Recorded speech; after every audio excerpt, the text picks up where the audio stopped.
Hi everybody, it's Giangiuseppe Pili again here in this reconstruction of the talk that I had during his ISA 2018 in San Francisco. Um, I want to say that I spent a great time there. Very nice place. A lovely place. San Francisco is very nice. I liked it very much. I also enjoyed a chess tournament there in which as always, I was put in the middle in between the high rate players and the low rate players. But it was funny, and I should say that this presentation was well received, and then I submitted the paper with the same title of this presentation, Toward a Philosophical Definition of Intelligence. It was published in 2019, so 8 August, in the International Journal of Intelligence, Security and Public Affairs. And that's it. So this is the presentation of it. And if you are interested in the paper, please have a look on the journal page, or feel free to write me if you are interested. Okay. So here, just to be clear, I'm still a PhD in philosophy and sciences of the mind, but I'm not part of the Vita Salute San Raffaele University anymore. Currently, I am a former assistant professor in intelligence. I was joining another department, but still keep in touch to see what my career will be. And right now I'm part of a center of of a center of intelligence in Calabria University. Okay, so let's start. A general structure of the talk. So I will pose the problem. Then I will give you immediately my solution, the definition. Then I will show you some formal standards that the definition should, at least according to my research, should meet. Okay. Then I will give you some intuitions, and finally I will get to some conclusion. So this is the argumentative structure. First, the problem. Second, the definition. Third, formal and standards at the same level with intuition and context, which merge together to have the conclusion. So, starting with a quotation, it is precisely knowing its limits that philosophy consists, Immanuel Kant, from the Critique of the Pure Reason, I guess. So what is the problem? What is intelligence? This is an open issue. The definition of intelligence itself, inside the Mark Fish and Peter Gill called the problem the problem with the definitional methodological project. The definition of intelligence is part of the definitional methodological project of the intelligence studies, okay, conceived as such. They divided the intelligence studies in 4 different general projects, so to speak. And a definition was defended by them, Gill and Fish, in 2012, in 2016, and even before, and by Warner famously in his one of the best paper still available in this, one of the first, I guess, in 2000, published in 2002. I think it is available online if you search for it. And I don't remember precisely the title, so search for it, Michael Warner 2002 definition of intelligence. So the definitions, the problem is that there are too many definitions and too different. So basically they are too different, but they capture same concepts, but the common ground has to be found. That is one of the goals of my own presentation, in fact. And the definition are unsatisfactory solutions at before, of course, my paper that solve all the problems, of course. No, I'm joking. In fact, it is toward a philosophical definition for a reason. But in any case, the idea is that the current definitions have many problems. So there is an insufficient knowledge of the literature by the intelligence community. This is not something that I posed, but it was posed by other scholars.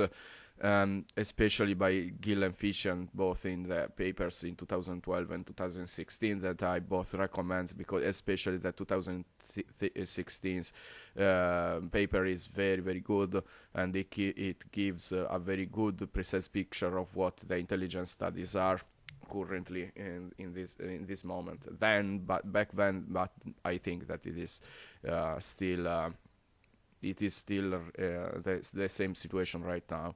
So the roots of the problem, the idea that we need a common definition of intelligence apart from the theorizer is not widespread.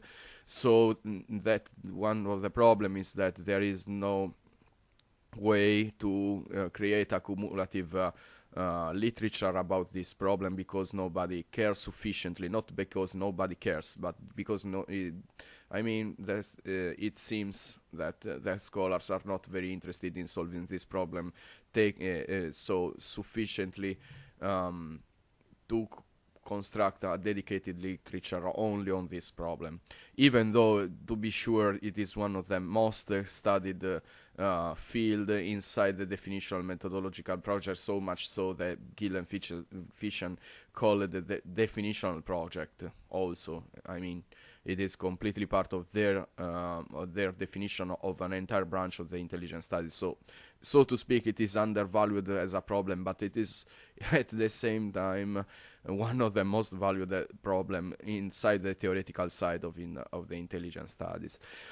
So there are many definitions of intelligence, because every single scholar is differently engaged with the quest of the definition. So basically, often there are many, as I call it, indirect definition of intelligence. So to speak, working definition that are put in the paper or in the argument, just to say I want this, I endorse this definition without any kind of further commitments. I only using just to be in the same page.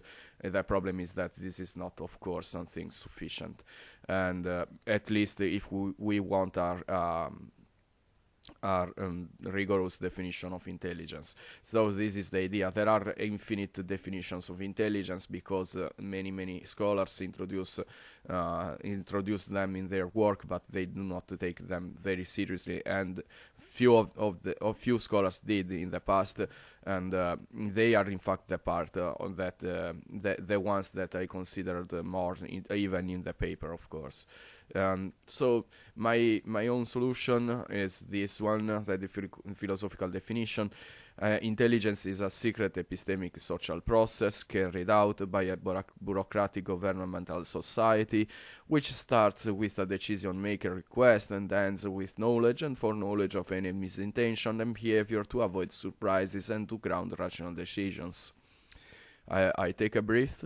You can take a brief, you can read it again, you can stop the video, read it again, and I'm joking, don't do that. But the idea is that it is a very long definition, and it includes very, very basically everything inside not only the intelligent process, but also more than that. So it is a little bit quite a complex definition, isn't it? So, but there is a good reason for that, and we will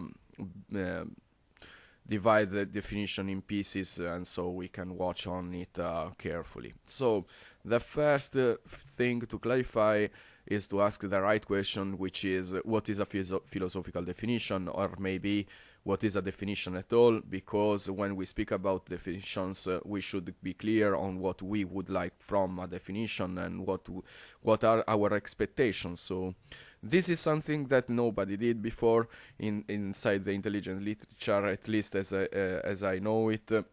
And basically, after a recollection of intuitions and maybe even analysis of what you can find in vocabularies and something like that, then the authors start to give you the is or her definition, but without asking any question about what a definition should be, what we need, what it is, and so why we need it, and so on. So the preliminary step, which is keep a look on the paper because it is an extended part. I was also criticized by have put it in in the paper because it was too technical, so was said. But I defended my position, and and finally the paper has this part on it. So. Because as I'm going to show, this is an important part of the preliminary steps necessary to have a good definition of intelligence. So, what it is? So first of all, it is just a general definition of intelligence provided by analytical philosophical methodology. So the important part here is by the analytical philosophical methodology. So there is a methodology. I employed it with I hope awareness of the technical aspects of it. So this is how I the first thing about that definition. So it is a analytical philosophy, and I employed analytical philosophical methodology to the problem of the definition of intelligence. So how it is a way to apply critical thinking and the power of reason to concrete problems and concepts. Why I'm stating this? Because often, not always, but very, very often, the analytical philosophy is not very concerned with concrete aspects of real life. As I discovered just yesterday by a good reading in the night that Barry Smith, the great ontologist, search for him. He is also interested in intelligence and military domains from an ontological perspective. He's a brilliant mind. In an interesting interview. I think it was the interview. You can find it freely in his website if you search a bit.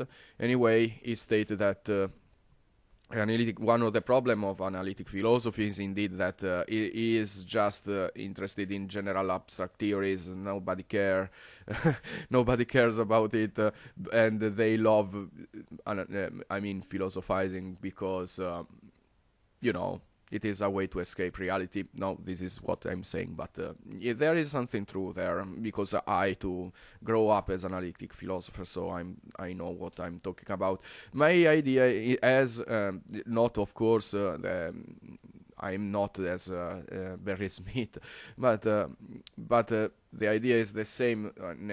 That is. To find a way to bridge the gap between pure abstract theories and real and trying to solve and tackle the real problems. So the idea is to take all the, as I said before, analytical philosophical methodology and apply them to something concrete. In this case, concrete, I mean the definition of intelligence, which is something more concrete than, let's say, the problem of what is knowledge and under which conditions we can say that we are safe from the get here counterexamples to the tripartite definition of knowledge. So something like very, very, very abstract, or what is why we exist, or what is nothing, what is an all. So very abstract things. So you would agree with me that this, is much more concrete. So why the goal of philosophy is not to create something new? To be sure, analytic philosophy, not necessary philosophy. The great history of philosophy teaches us that indeed philosophy is about creating something new, but here just let's say analytic philosophy is not to create something new, but to bring light in the darkness of possible confusions, which is something very important, especially intelligence, apart from covert actions and operations, black operations, it is only about language. If you think about intelligence is 90% about language, the decision maker speaks and convey an intelligence request to the intelligence officer. He has to translate this question in an operative question that can be solved really, and maybe ask it back, by the way, let's say, then he passes the question to the intelligence gatherer, then the gatherer provide evidence which mainly is about reading and listening people. Okay, then the sources, of course, there are not only verbal sources, such as, for example, imaginary intelligence is about interpreting in pictures, yes, but interpreting pictures is, for example, labeling things like missiles. This is about writing, this is a missile, okay? Then there is some verbal stuff even there, so to speak. Then they have to pass the information to the analysts. They have to analyze with structured analytic techniques, for example, to distinguish the garbage information from the good information. Then after realizing what is on the ground, hopefully facts and truth, they have to convey this to the intelligence officer, maybe, or directly to the decision maker. Anyway, it is a matter of language. So this is why I'm stating that that this is so important, because bringing light to the darkness of possible confusion here is about exactly finding ways to be clear and to be rigorous about the way of expressions and language. So basically, everything that really matters here. So where a general investigation of the intelligence studies literature, even if it is not entirely part of the definitional methodological project, basically I really read a lot of papers. I think in all my life I read more or less 150, 200 papers plus books on the topic. Not, I mean, definitional methodological project at least, because there are not so many papers out there, but more or less just to give you an example of, and I took all the definition, not all the definition, but many definitions that I found in the literature. So it is a huge literature. It is impossible to exhaust it. I mean, working alone as a researcher, but you can have a good subset of a good and representative subset of the general picture of the intelligence studies, reading on not only definitional methodological analysis, as I said before. So 2 guiding principles, the linguistic, so these are my 2 philosophical pillars, and that's why I can say that I worked under a philosophical framework, something that it was interestingly criticized by an anonymous reviewer when I submitted the paper. He stated that my definition in fact was not a philosophical definition, but was a definition. It was even a good maybe, but it was not a philosophical definition, because maybe he expected something different from what I proposed instead. The idea is that my definition is in fact bounded by 2 ideas that can be defined as regulative ideals in the Kant's sense, when he spoke about regulative ideals in the Critique of the Pure Reason. That is abstract concepts that can be abstract concepts that are not are not in fact part of reality, but we can use them to guide us to do things that can change reality. So if it is clear, I hope this is clear. That is the idea. So the linguistic problems are solved not by giving new information, but arranging what we has always known. This is really something fundamental. This is basically we can even say that analytic philosophy, when it is really analytic in the strict sense of the word. So a priori, give me, I mean, just to be on the same page, even I'm not 90, 100% precise from a philosophical perspective, but this is more or less what it is. So the classic example is our bachelors are not married.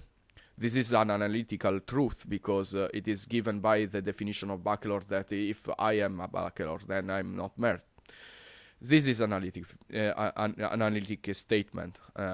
This is, in this sense, when we say the linguistic problems are solved not by giving new information, but by arranging what we have always known. Though basically, it is about a matter of clarifying what it is before new evidence, not after search for new evidence. It is exactly the opposite way in which intelligence is done. In fact, analytic philosophy more or less is trying to clarify everything before we get in the real world, in this sense. So my own paper is in fact bounded to this principle. And second one is Kant on our own knowledge. This is not something that Kant really wrote.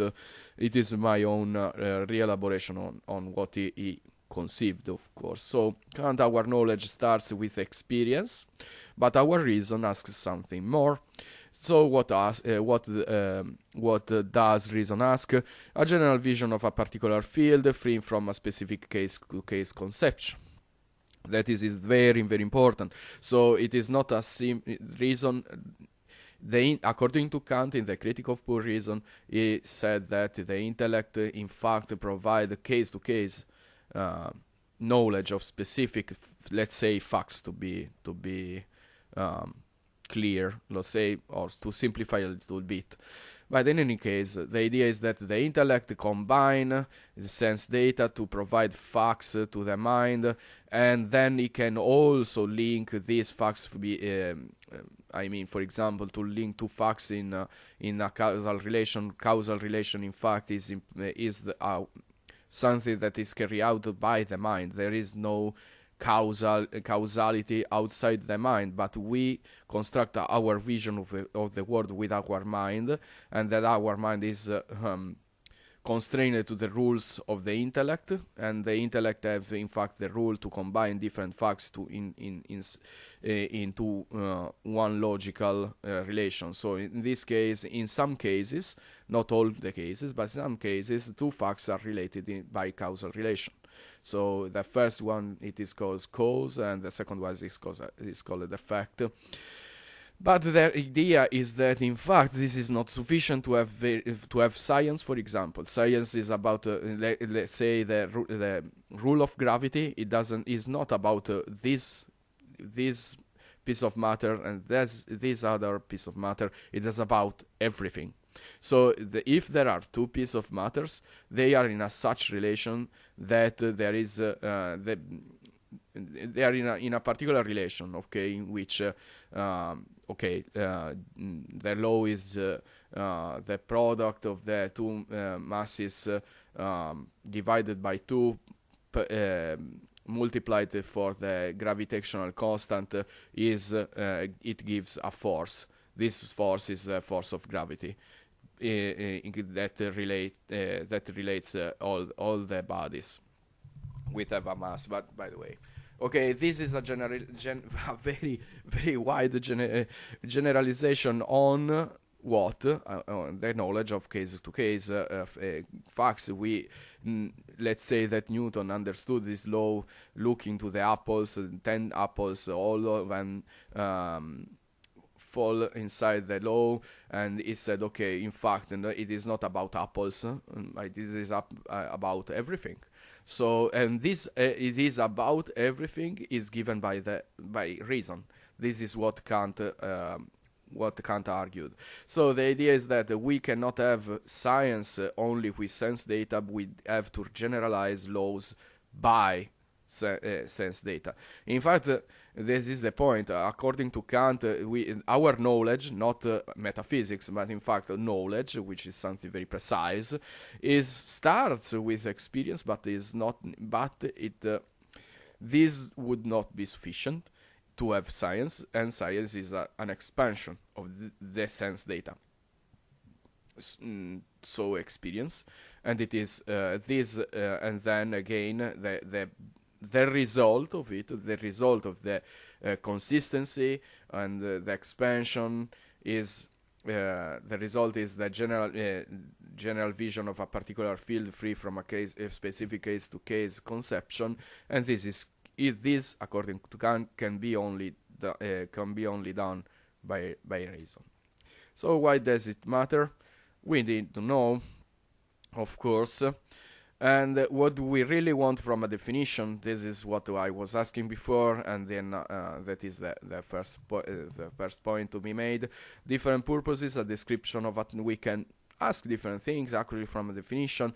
For example, description of a term, explanation of a term, introduction of a new term. This is something very common in mathematics.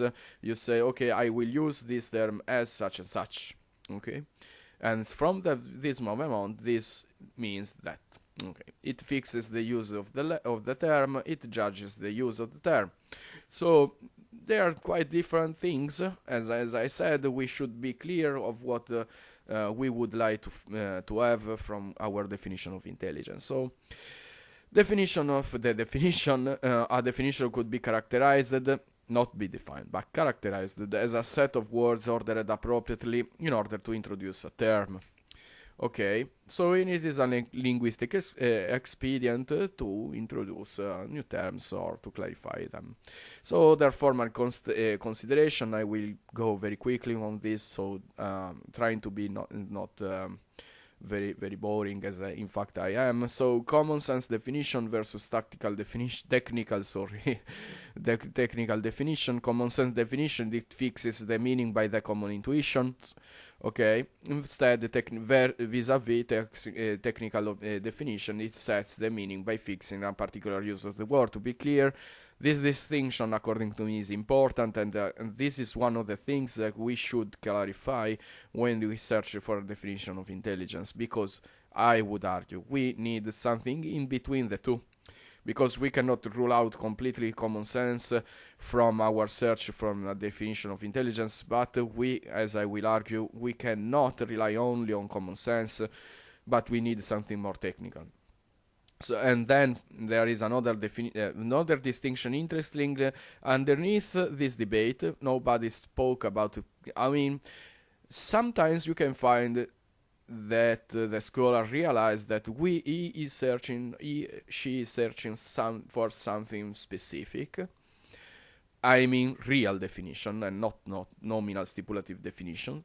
But it is not something that is often taken taken seriously, in the sense that nobody cares to say that, yes, this is what I'm searching. What I'm searching, the real definition is its goal is to provide the denotation of the word specifying the object out of the language.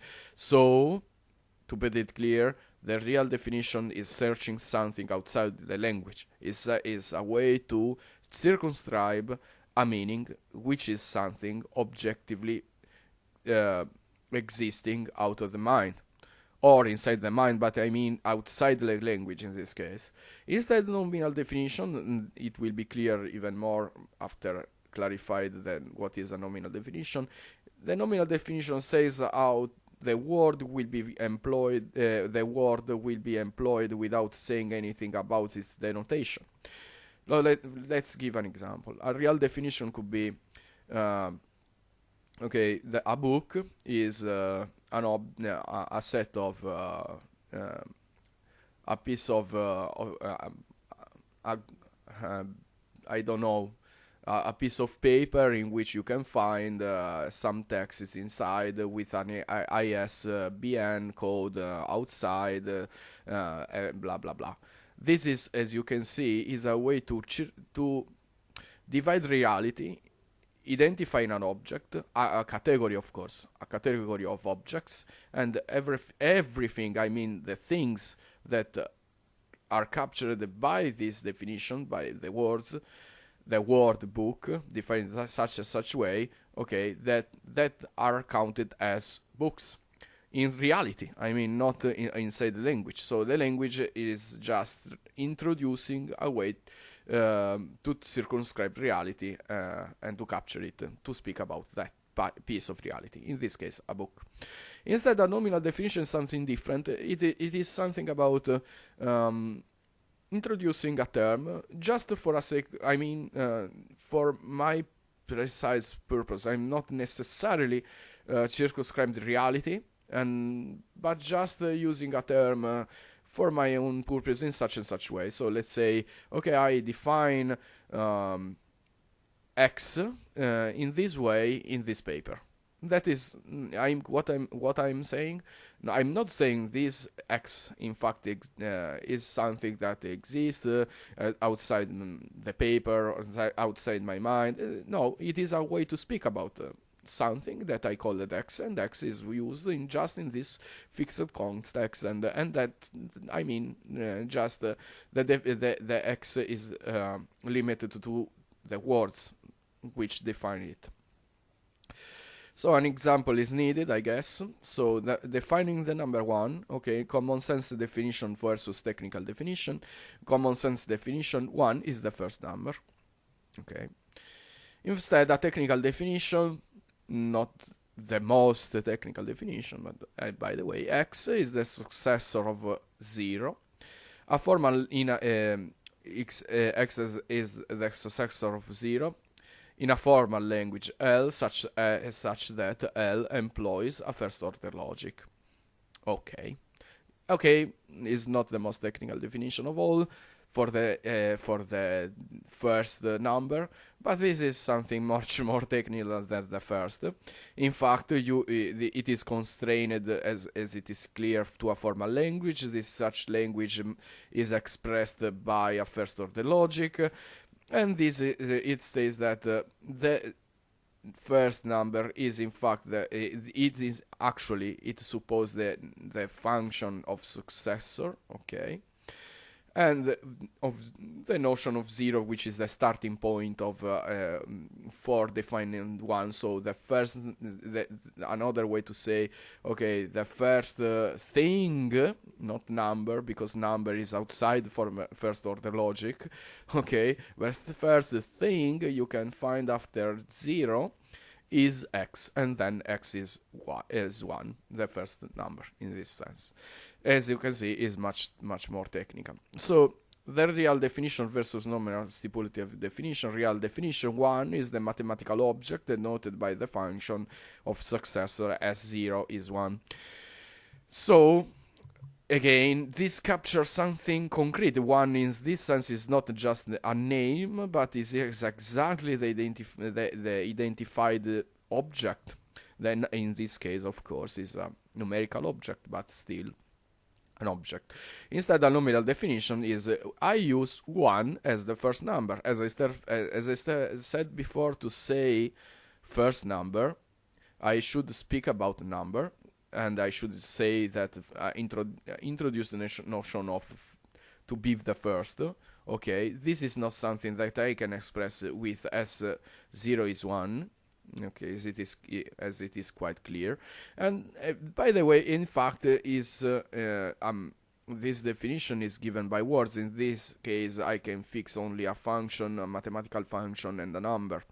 So the idea is that here is something that expressed in the nominal definition, for instance, by natural language, and it is not clear that nominal definitions can skip the natural language, but for our purposes, let's say that they need natural language. So what we really want, again, intelligence is a secret activity. It is not easily imagined by everybody. So here I'm asking what kind of combination. So because we can have common sense definition and real definition, or common sense definition and nominal definition. In fact, this nominal definition 1, I use 1 as first number, is a quite a common sense definition. Or we can have technical definition and real definition, and so on and so forth. So the question is, okay, what combination of the two we need to define intelligence? Okay, keep in mind that intelligence is a secret activity, and then it is not easily managed by everybody. That means that 3, then we can say that intelligence is something counterintuitive, because in fact it's secret and not easily managed by everybody. So we want to say something about an entity. okay, something that exists out there, or that is to speak about the thing denoted. Then my suggestion is, okay, in fact we need a real definition because we want to capture the thing outside the words, and that maybe common sense is not enough because okay, it's not counterintuitive, and when we think about counterintuitive things, maybe common sense is not enough. So, in fact, I define it a real quasi-technical definition, quasi because we need still the common sense to not rule out everything was read before and not to speak for our philosophical sakes, not to go on in the philosophical too philosophical side of my proposal, so not to go in the classical philosophical analytical theory, so which is outside the common sense.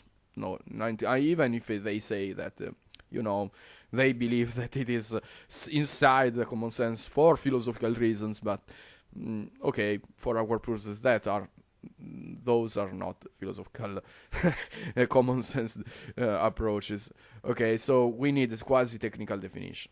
So again, a pure common sense approach is impossible because it is not sufficient to state how the word intelligence is used, and the real quest is to identify the denotation, something outside the language than something like this existing outside. So this is not about me, it is what I found in the literature when I search for definitions of intelligence. Okay, therefore the definition of intelligence has to fix the meaning in a quasi-technical way, and then we need a real definition of intelligence. Okay, another distinction. Oh no, again. Yeah, exactly. So first the distinctions, but we are arriving to the point. I gave you my definition, so it was fair. You know where I'm going. But as that definition, I told you that it was a little bit we need all the pieces, all the bricks to build the house, and the house is the definition. So, and after I gave you the picture of that lovely house, then I'm giving brick by brick the way in which I constructed that definition. So, sorry. A, intelligence is used as an objective, and B is, but in the literature, intelligence is used also to identify a set. And C, intelligence is also a noun. So intelligence agencies, intelligence here is an objective, a property. Intelligence is used to identify a set, intelligence activities. Okay, intelligence is also a noun, intelligence is X and Y. So my idea is here is that you say instead, first above all, we should be aware at least that we are identifying three different things. Objectives in this case, I mean at least properties. Okay, properties that in Frege's sense are interpreted as concepts, or qualities more broadly.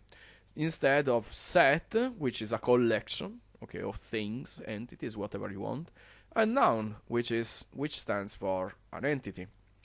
Okay, there is an entire theory about what are sets, what are nouns. Okay, we cannot go on everything. I mean, philosophy is about giving you the answers you would like if you search for these things, and this is not about our talk today. So, I am using all of this I mean, it is better than nothing, but I cannot speak about the rigid designators for an hour, or maybe for a life, whatever. Okay, so, but the point is, for the scholars of intelligence out there, is just to keep in mind that when we search for a definition, we should look carefully to the language. So we should at least be aware of this. My idea, in fact, is okay. We can relate A to C.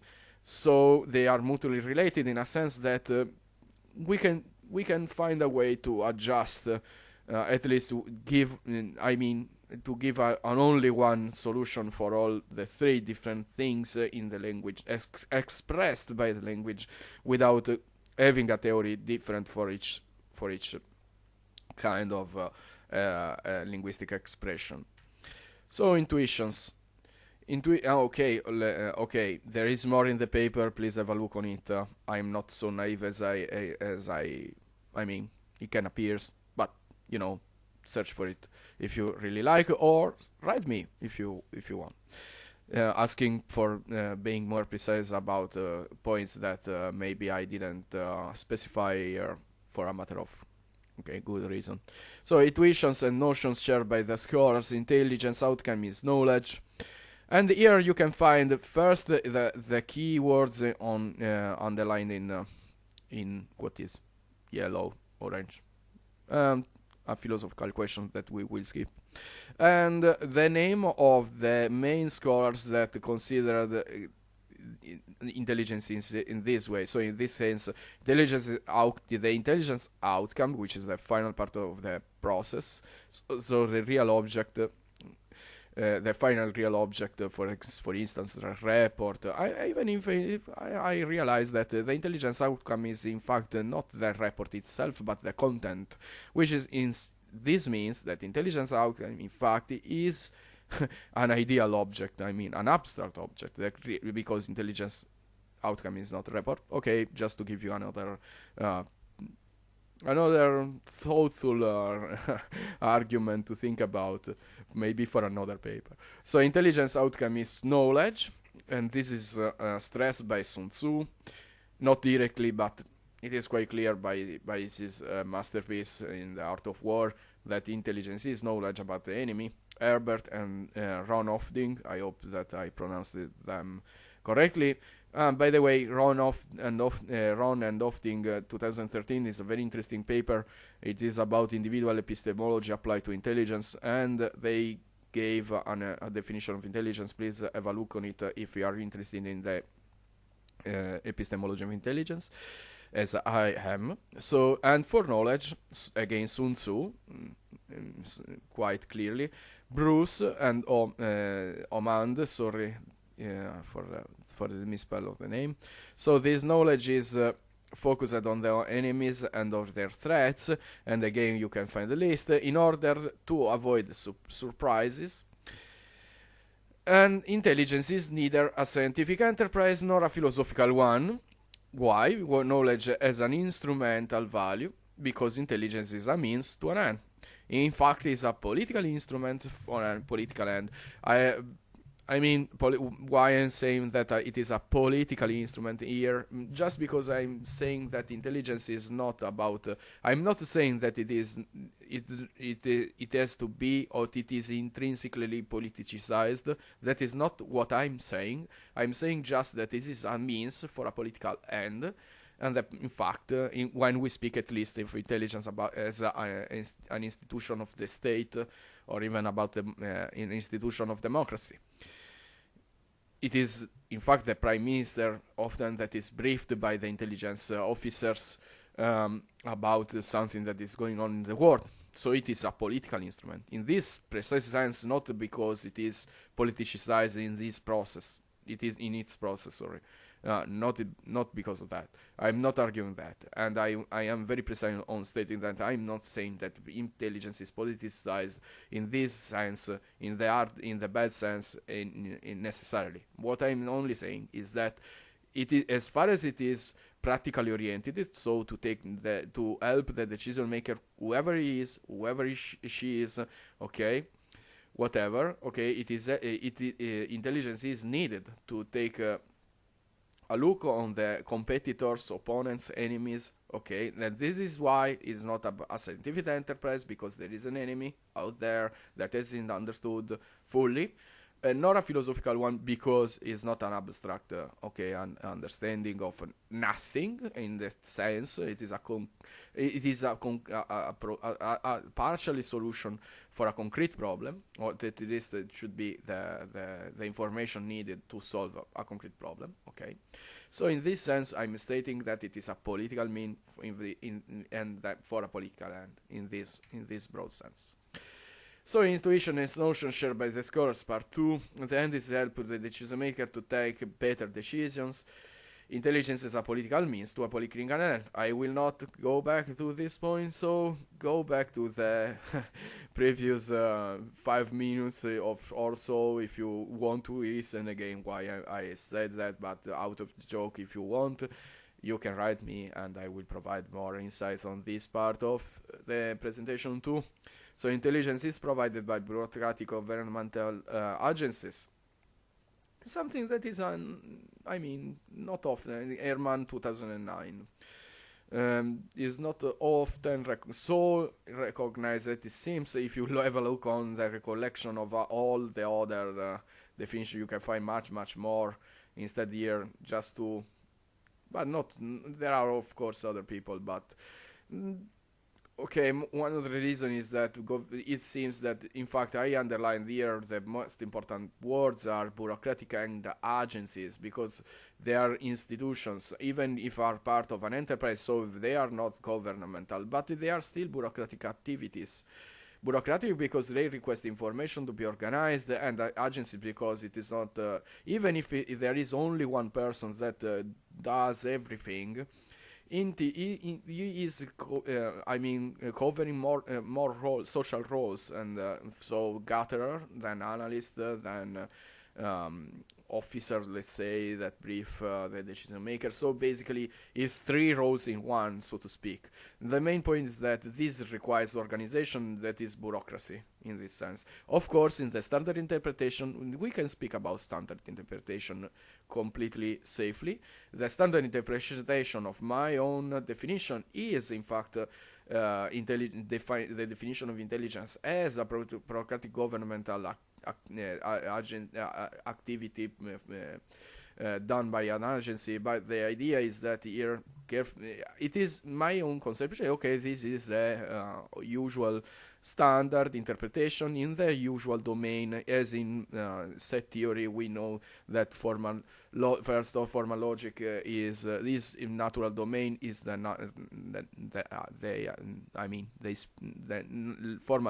formal languages are about mathematics, so about numbers, but they can be, as it is said, they can be interpreted in different using different models that say reality to have they can speak even about other things, but they are the non-standard models. Okay, therefore, intelligence is a set of social practices organized by the group agent subject to yield results that have to be communicated to the decision maker. Very interesting paper, this one, wrote by Ben Israel in 1989. It is about philosophy of science applied to intelligence, and he creates an entire dedicated conception which is different from science, but it is applied. It is for precisely to solve the intelligence. To solve intelligence from that perspective, of course. So knowledge and foreknowledge are the result of a process which starts from the decision maker request and ends with the intelligence outcome delivered to a decision maker. Here, the point is that here I gave what is the intelligence outcome, so the last part of intelligence. Here I stress that this is not by chance, that is carried out by a precise process, and the description of that process can be found in Stephen Marrin papers 2009. I always recommend the Marrin's paper. They are very, very interesting, especially when intelligence analysis and intelligence processes, or papers that discuss intelligence as science versus art. These topics are very, very, very well covered by him. So here you can see I take everything I found in the literature, the common shared intuition, of course not by everybody, but by a relevant number of scholars and even practitioners of some of them, of course.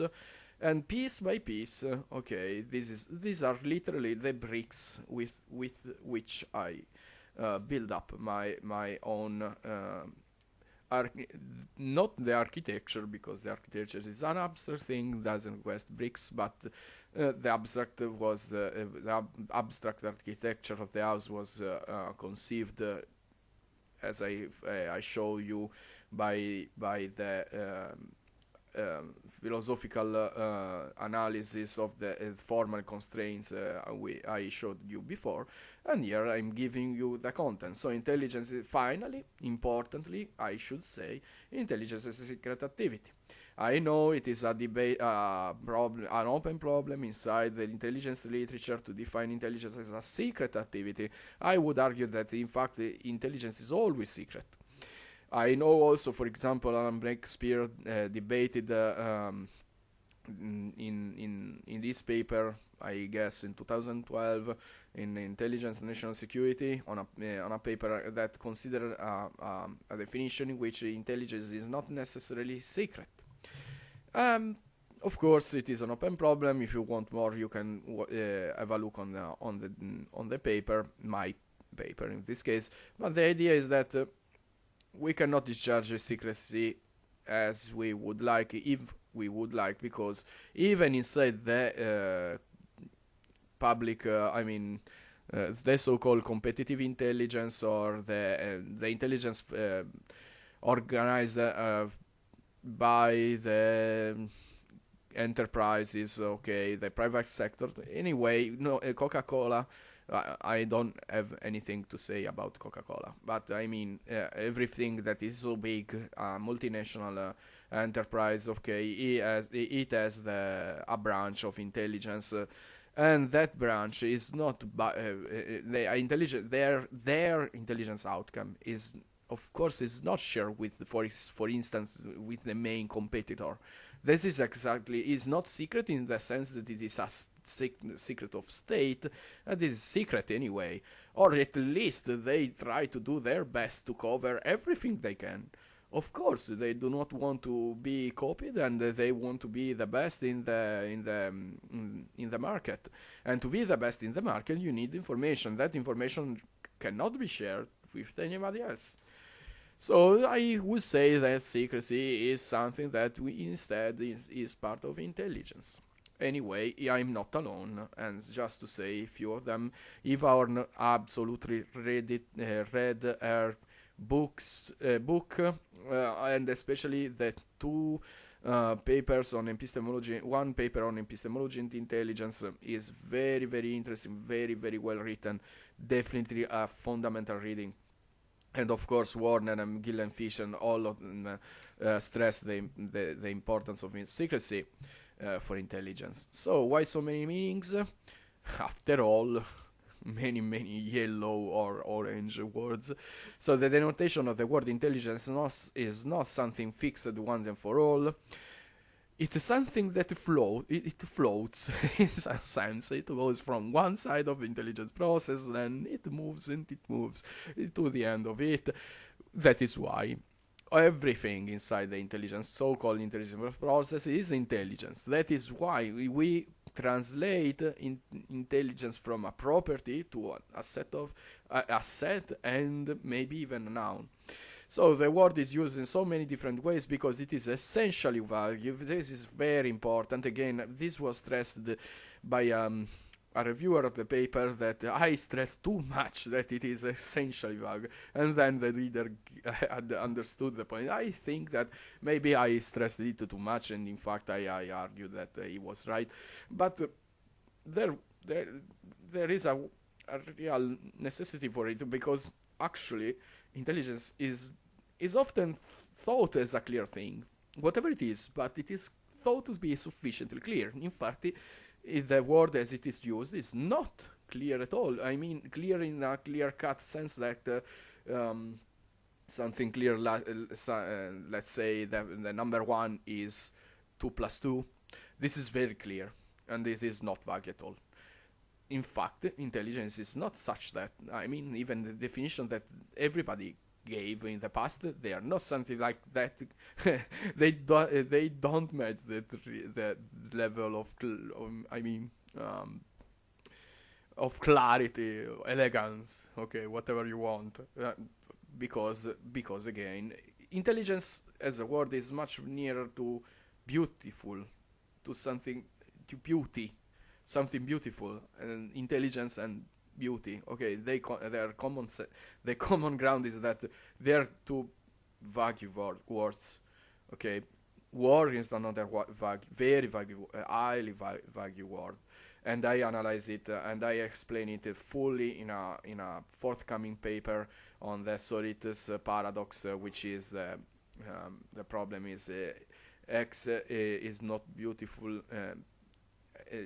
x plus plus y is not beautiful, therefore x is never beautiful, and maybe this is not the case. The classical example is now one to create a heap you need a single grain of something, okay, whatever. So 1 is not, 2 is not a heap, three grains are not a heap. Then when do we have a heap?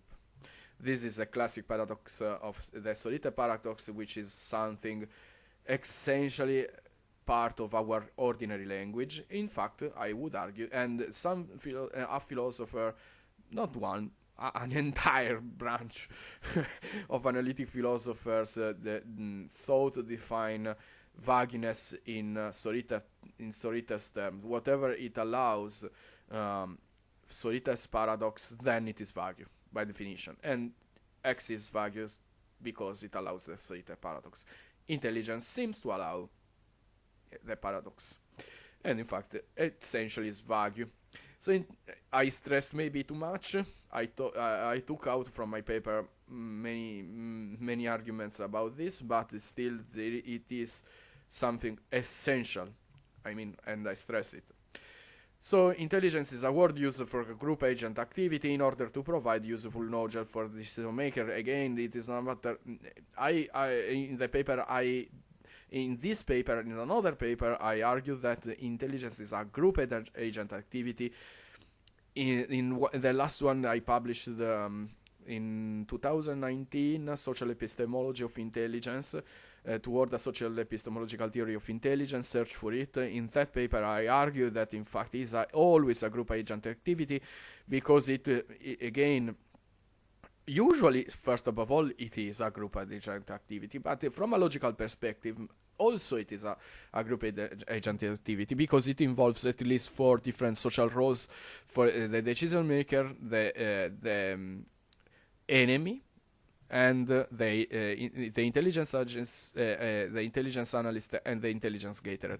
These 4 cannot be only one person. I mean, if you have an enemy, of course, cannot be the same person that he asked to about. To the intelligence analyst. Okay, you have to study myself because I am the enemy of myself, and today I'm so and so, and today I'm the opposite, and then I want to know what I'm doing.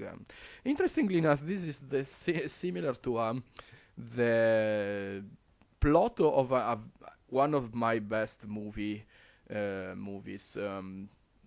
this confidential report directed by the great Orson Welles. Of course, you should watch it. If you didn't, now immediately stop this bad presentation of mine. Stop it, search for it, and watch it. First, because it is a brilliant movie anyway. Second, it is set during the Cold War, and it is about a story of spies, actually. And third, because there is this interesting situation in which so let's call him decision maker ask to a strange intelligence analyst, which is basically a sort of investigator, okay, to discover his past, because he doesn't remember anymore nothing about his past. And so there is a similar situation in which you have the enemy, which is in that case actually the enemy and the decision maker are the same person. But apart from these interesting strange psychological cases, okay, enemy and decision maker are two different two different persons and quite different social roles, and the intelligence gator and the intelligence analyst are also different from these two, and there is a reason, of course. Again, it is questionable if the decision maker can be also the intelligence gator and also the intelligence analyst. There is, I debate the case of Kissinger, who is well known back in time in 1970s, of course, to studies on cases, and he was also, of course, a decision maker. But it is questioned first that he was the gator of the information, and second is, anyway, he is not an enemy, and anyway, I mean, he was not alone. And again, yes, we can think to have intelligence even collapsing three roles into one. I mean, three roles cannot, those three roles cannot be collapsed in one, but in one person. One person can instantiate all of three, but first, this is questionable. This is not the standard interpretation. This is not even the standard way in which intelligence is, in fact, created and elaborated. So, and anyway, the enemy must be different from the decision maker. And also, of course, the intelligence analyst. Hopefully, Okay, let's move on. So, however, this goal can be reached by many different kinds of group agent subjects, because only the US intelligence community have many different agencies whose structure is quite different, because they were created differently by historical reasons, and secondly because they have to provide different kind of intelligence. So imagine intelligence, SIGINT, UMINT, they are all different, of course, as you can. If you don't know, you will search for it, because I cannot give you also this kind of lecture in only one presentation, but you can search, you will discover that there are quite different things. And if this is true only inside US, which is the most studied and well-known country in this respect, because it is the most open of all, and we should thank this feature of them, because we can study intelligence much more efficiently because of that.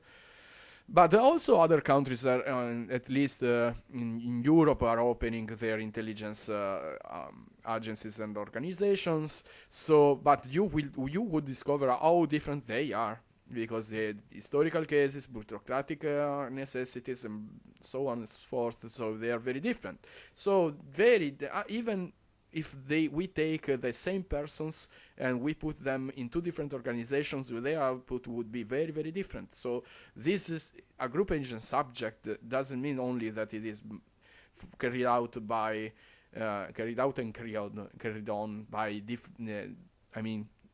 a group of people, or groups, of course, in this case. The idea is that different kinds of group agent subjects are not only not even necessarily composed by different persons, but the main point is that they are structured in different ways. So the strategy, winning by exhaustion, and I think that I am exhausting you sufficiently, so you will say, yeah, Giangiuseppe, it is Giangiuseppe, not Giangiuseppe. Okay, Giangiuseppe, you are right, because we cannot go on with this much. So you will agree that this is the best intelligence definition of all, and from now on forever. Of course, I'm joking, and but I hope that this improved. I really hope that this improved the literature, at least in some extent. What is this thing called intelligence? So again, intelligence is a secret epistemic social process. Why? Because it is so. Why is epistemic? Because it is a matter of knowledge. Why social? Because is carried out by a bureaucratic governmental society, which means that it is a group. It requires a group agent activity.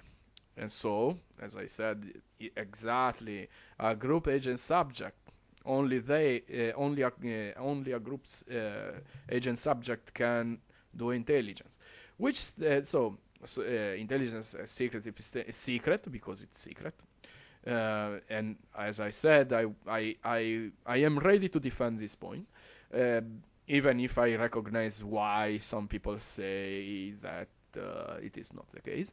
Epistemic social process carried out by a bureaucratic governmental society. As I said, we can change. I in the paper is considered even a more general definition of intelligence, but it is secret still. So which starts with a decision maker request. So okay, here it stresses who is the subject, carried out by a bureaucratic governmental society. Here it underlines what it is. Literally, a social process. Epistemic, secret, epistemic social process. We cannot negotiate any of these words. Which starts, and now I explain from a computational perspective, let's say, from where it starts, where it ends. So I literally describe the process. Because interestingly, maybe intelligence is a secret epistemic social process carried out by a bureaucratic governmental society, and full stop. That would be sufficient. But in my definition, I want to be more precise than that, because I want to be precise as much as I can. So the point here, okay, the process, what is this process? Here is not clear, in fact. So I have to add another piece of definition. A process which starts with a decision maker request, and ends with knowledge and foreknowledge of limitations and behavior to avoid surprises. Okay, so there instead starts with decision maker's request and ends with knowledge and foreknowledge of the enemy's intention and behavior. It says, okay, where it starts and why, actually, because it's the decision maker here, as we are interpreting as governmental, of course, is a policymaker, not only a vague decision maker, but anyway. But you can see how a generalization can be done. So decision maker request and ends. It's say where it starts and it say where it ends, because it is a finite process. That means that it requires finite information, finite time, finite energy, and finite computational resources. So it ends because it must end with knowledge and foreknowledge, which is the real objective mission, to speak the truth to the policymaker, which means convey knowledge. Okay, as far as knowledge is justified through belief, no, therefore, okay, you can draw the conclusions of enemies. So it's not about the knowledge about, let's say, Mars. I don't know, maybe in Mars there are aliens, you know. In the sun there are no alive entities. In the black hole inside our galaxy, as far as we know, there are no entities at all. You can guess why. So it's not about black holes, but it's about enemies, alive enemies, mainly other group agents, societies, or single persons, actually. And what about, not everything about the enemy, for example, the color of the air maybe is not so interesting, but mainly about intention and behavior. I would like to know, and capabilities. I would have to add this also. Intention, behavior, but capabilities, we can put it inside behavior if you want, but I would have preferred to put it. I didn't think about that before writing the paper. So intention, behavior, and capabilities, but mainly intention and behavior. Okay, so it's not about enemy color of the air, but about something more precise. So what is he thinking and how he's going to act. Why? Because we want to avoid surprises and to grind rational decisions, and maybe taking good opportunities. That is something was stressed by Gillen Fission, and I would argue that it is a very good point, because often it is said that it is just to avoid surprises, so to speak, damages and whatever you want. That is not really the case. It wasn't the case in the past, and it is not real anymore in any way. So intelligence is not only avoiding surprises and threats, but also to take maybe to exploit appropriate moment to do whatever you want. And the final, everything in intelligence is to ground rational decisions. Okay. Perfect. I know, yep, it's perfect. You should have a look on it again because beautiful that I know it could have been created by. I mean, it's too beautiful to be real. So conclusions. You can understand my jokes, of course. Too clear, too beautiful, to everything. To not be clear sufficiently. So one endorses every intuition shared by the literature, and it assumes the meaning we listed before. It is a realist definition because it fixes the denotation of the word considered. Okay, sorry, just a second. Just to say that in this conclusion, I'm stating that I bounded and constrained my definition to a set of constraints, and I'm showing you that these constraints are all met. So I is a realist definition. It fixes the denotation of the word and considers intelligence as a particular social object. Therefore, there is a something out there. The realist definition allows us to infer many other definitions. From one, we can provide further stipulative definitions useful in particular contexts. And so, finally, intelligence is also an evaluation. It is only not a fact. In fact, here there are many evaluation words. Epistemic is a normative word. We can argue that even social can be. Also, knowledge surely is a normative word for knowledge. Rational. These are all evaluative words. So intelligence is not a mere about facts. It is also about evaluating those facts to say that those facts are in fact intelligence. So I would like to conclude. Philosophy is a battle against the bewitchment of our intelligence by the means of language. With this, I thank you for your attention. This is a biography. This is not completed. Search for my paper. Write me if you want. And I thank you again